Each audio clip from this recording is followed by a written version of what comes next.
Hello everyone, it's Old Guardian here. The very first tournament in Hearthstone in Rastakhan's Rumble expansion was just played during the weekend, HCT Philadelphia. And it's really interesting to think, okay, what sort of new opportunities have now arrived to the tournament scene and what does the tournament meta look like? Shanghai had compiled on Twitter this compilation of the lineups used by people who reached the top 16 in that tournament. And we can excitedly look at it and see that it actually has not changed a whole lot. Maybe we're still a bit early in the expansion, so there are still lots of things that can be invented. On the other hand, previously when there has been new expansion, there's like Super JJ rolled through Seed Story Cup with this Reno Freeze mage back in the day when it was completely new and unexpected. So nothing quite like that has happened here. Instead, we're seeing a lot of decks and archetypes that were strong already before. We're seeing a lot of Malygos Druid, we're seeing a lot of Even Warlock, we're seeing a lot of Death Rattle Hunter, we're seeing a lot of Shadowwalk Shaman.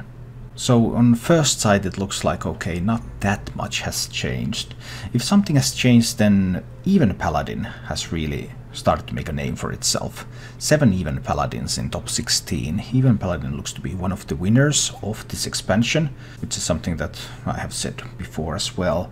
And also Kingsbane Rogue. 3 Kingsbane Rogues in top 16. Okay, that's not much, but Kingsbane Rogue did not used to be viable at all. There's also 1 APM Priest in the top 16. And interestingly enough, 1 regular combo priest. But even if the archetypes are mainly the same, maybe there have been changes within those archetypes. And in order to figure that out, I took a bit of a closer look at the deck lists and compiled statistics on all the new card use in the top 16. And that new card use looks like this. You can take this as a positive sign or as a negative sign. Out of the 1920 cards used in the tournament in top 16, 46 were new ones. That's 2.4%. That doesn't sound that much. On the other hand, 24 of the 64 decks used at least 1 new card in them, so more than a third of the decks had something new in them. With the most common new card being used being the Mojo Master Zihi, which was used in 8 decks in the top 16. Even the winner of the expansion, Even Paladin, there were 3 Even Paladin lists that used Spirit of the Tiger, which means that there were 4 Even Paladin lists that didn't. So Even Paladin list also you can play an old Valanir based build of Even Paladin. There were some of those in the top 16 as well. As well as builds that didn't use Valanir and didn't use the Spirit. Some of these cards are obviously very tied to a specific archetype, like Raiding Party is there because Kingsbane Rogue was there. But some of them are also used in multiple archetypes, like Mojo Master Zihi, which is used in Paladin, but it's also used in Warlock, for example. It's also interesting to see that while there were only 18 different new cards used in this tournament, one of them is War Druid Lodi. This is general trend in Druid legendaries often. Druid legendaries don't do that many fancy things, most of them anyway. But somehow, War Druid Lodi just found its way into a couple of Malygos Druid builds. Not as the main win condition, that's Malygos, but just there for support. In my previous video, I already took a look at number of decks that were running these new cards, because I took a look at Phenom's all-combo lineup. This one, Phenom, Shadowwalk Shaman, Mechatoon Warlock, OTK Paladin, Quest Mage. And 3 of these 4 decks have new cards in them, Mechatoon Warlock being the only one that only has the old cards. But you can look at that in more detail in my previous video. In this video I want to highlight a couple of other decks and newer things that were present in this tournament. For example, when it comes to Even Paladin lists, and this is Viper's take on Even Paladin, with double Spirit of the Tiger, so you can get a lot of value from your Blessing of Kings and from your Spikerid Steed and from your Consecration, and also featuring Mojo Master Zihi as an anti-combo tech card.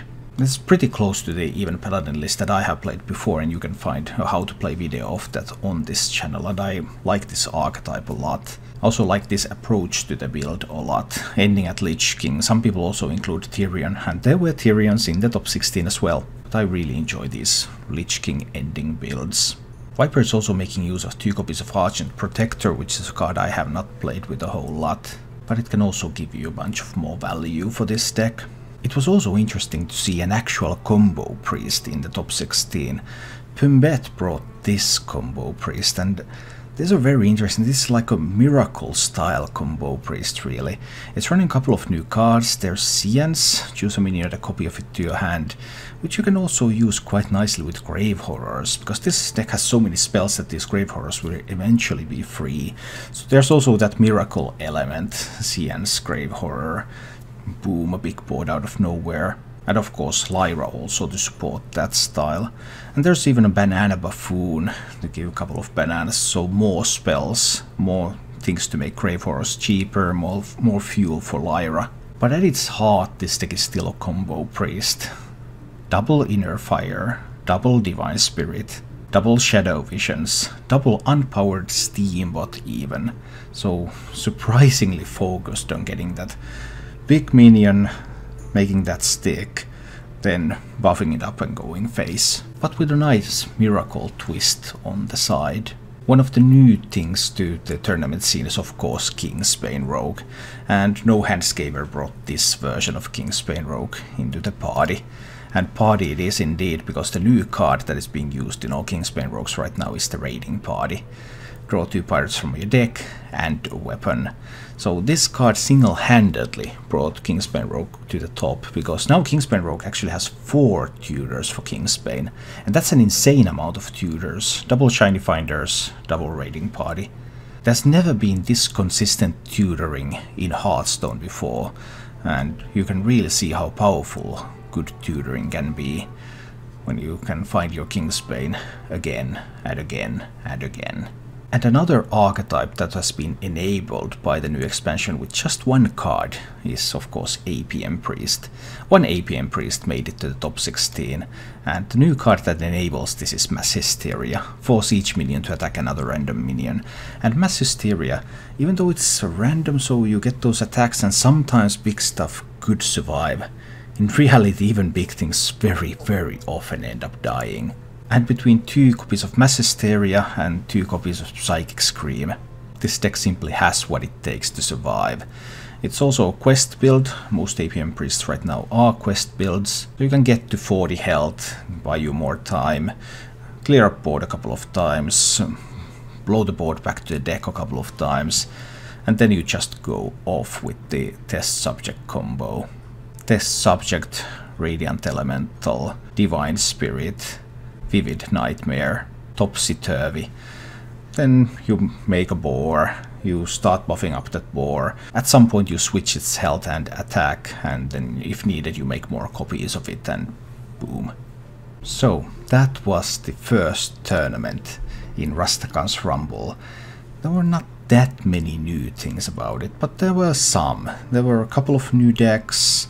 There were some archetypes that existed previously that are now getting more popular, like even Paladin, and also Q-Block making a little bit of resurgence as well.